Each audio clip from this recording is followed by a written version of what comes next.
Assalamualaikum warahmatullahi wabarakatuh. Salam dan bahagia, salam sejahtera untuk kita semua. Shalom Om Swastiastu Namo Buddhaya, salam kebajikan. Di sini kelompok 10 dari mata kuliah seminar akuntansi Universitas Sarjana Tata Mahasiswa akan mempresentasikan hasil diskusi kami dengan tema akuntansi sektor publik, artikel dari Journal of Interdisciplinary Economics.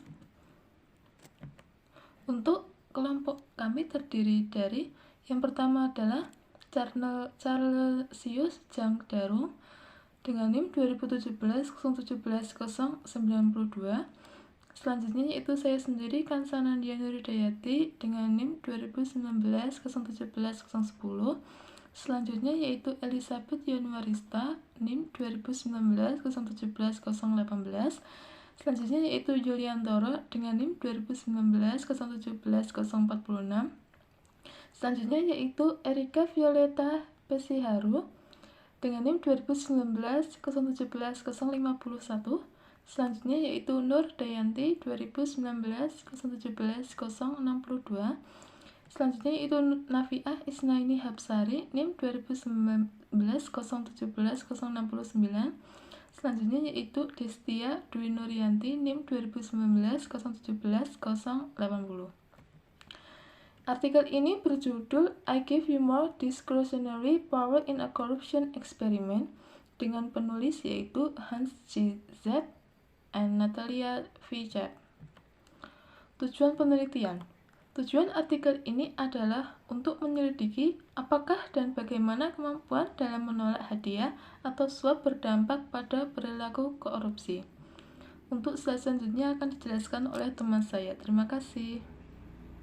Hipotesis yang pertama, kesempatan untuk menolak suap dibandingkan dengan tidak memiliki pilihan untuk menolak mempengaruhi perilaku penerima suap.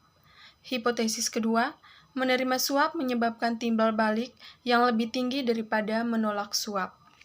Pendekatan penelitian, Corruption Experiment Design. Kami merancang permainan 4 pemain dengan 2 perusahaan pejabat publik dengan pihak ketiga atau warga negara.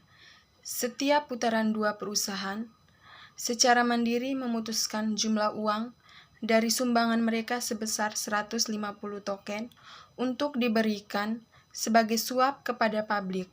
Selanjutnya, pejabat publik yang memperoleh gaji 200 token memutuskan bagaimana mengalokasikan dana pemerintah sebesar 400 token ke kedua perusahaan. Di akhir permainan, token ditukar dengan nilai $1 untuk setiap token untuk satu putaran ditentukan secara acak. Sejalan dengan Barr dan Serra tahun 2009, token memiliki nilai uang yang sama untuk warga negara, birokrat, dan perusahaan, memastikan komparabilitas di seluruh peran. Selanjutnya experimental procedures. Kami menggunakan perangkat lunak Z3 atau Fishbaser tahun 2007 untuk memprogram dan mengelola percobaan dengan 80 mahasiswa sebagai subjek. Nomor acak 5 digit digunakan untuk memastikan anonimitas, melacak keputusan subjek dan melakukan pembayaran.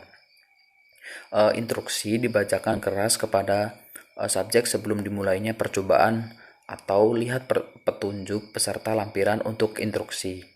Subjek tidak tahu dengan siapa mereka bermain dan tidak diizinkan untuk berkomunikasi. Mereka secara acak ditugaskan untuk memainkan salah satu dari 4 peran.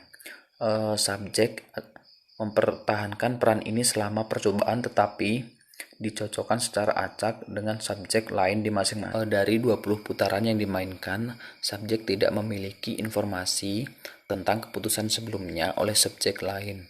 Keputusan untuk menetapkan kembali kelompok setiap putaran dibuat untuk menghilangkan pertimbangan strategis dalam pemberian suap dan suap. Instruksi ditulis berdasarkan Abing dan Hanik Schmidt tahun 2006. Hasil dan pembahasan. Hipotesis pertama, kesempatan untuk menolak suap dibandingkan dengan tidak memiliki pilihan untuk menolak, mempengaruhi perilaku penerima suap. Hipotesis kedua, menerima suap mengarah ke timbal balik yang lebih tinggi dari yang menolak suap. Hasil dari penelitian menjelaskan beberapa kegigihan korupsi dalam budaya di mana memberi hadiah dan mengharapkan hadiah sebagai imbalan adalah kebiasaan yang mengakar. Alih-alih korupsi, para peneliti telah menggunakan berbagai ukuran persepsi korupsi, seperti indeks persepsi korupsi yang diterbitkan oleh Transparency International. Tingkat korupsi yang dinyatakan yaitu survei yang menilai jumlah insiden korupsi yang menjadi bagian responden dan langkah-langkah lebih tidak langsung yang menyimpulkan korupsi dengan membandingkan data resmi dan prediksi dari model equilibrium Firman 2001, atau dengan melihat input dan output yang dapat diamati dan menarik kesimpulan tentang korupsi melalui perbedaan yang diamati. Beckman, Boulter, dan Mason 2014.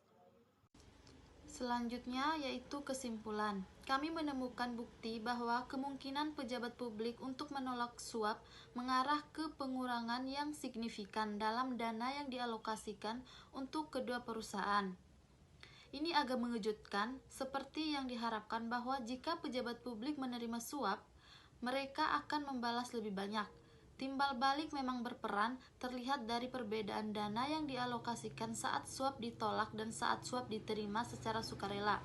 Namun dibayangi oleh beberapa faktor lain yang menyebabkan penurunan dana secara keseluruhan. Penjelasan potensial untuk temuan ini adalah membiarkan pejabat publik menolak suap membuat mereka berpikir lebih hati-hati tentang nilai suap atau hadiah. Kemungkinan penolakan mempengaruhi ekspektasi pejabat publik mengenai besaran suap dan strategi perusahaan.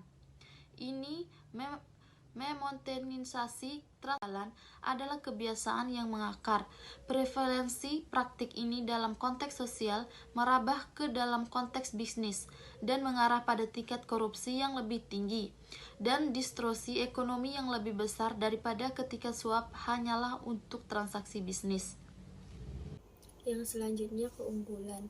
Selain untuk memahami bagaimana suatu perusahaan dapat memilih untuk menyuap pejabat publik yang bertanggung jawab untuk mendistribusikan dana, penelitian ini juga menemukan bahwa jika ada opsi untuk menolak suap, maka rata-rata jumlah dana yang dialokasikan untuk suap lebih rendah daripada jika tidak ada pilihan seperti itu. Selanjutnya, kelemahan. Yang pertama, ada beberapa bahasa yang sulit dipahami. Yang kedua, ada beberapa singkatan yang tidak memiliki penjelasan sehingga pembaca mengalami kesulitan dalam mengartikan singkatan tersebut.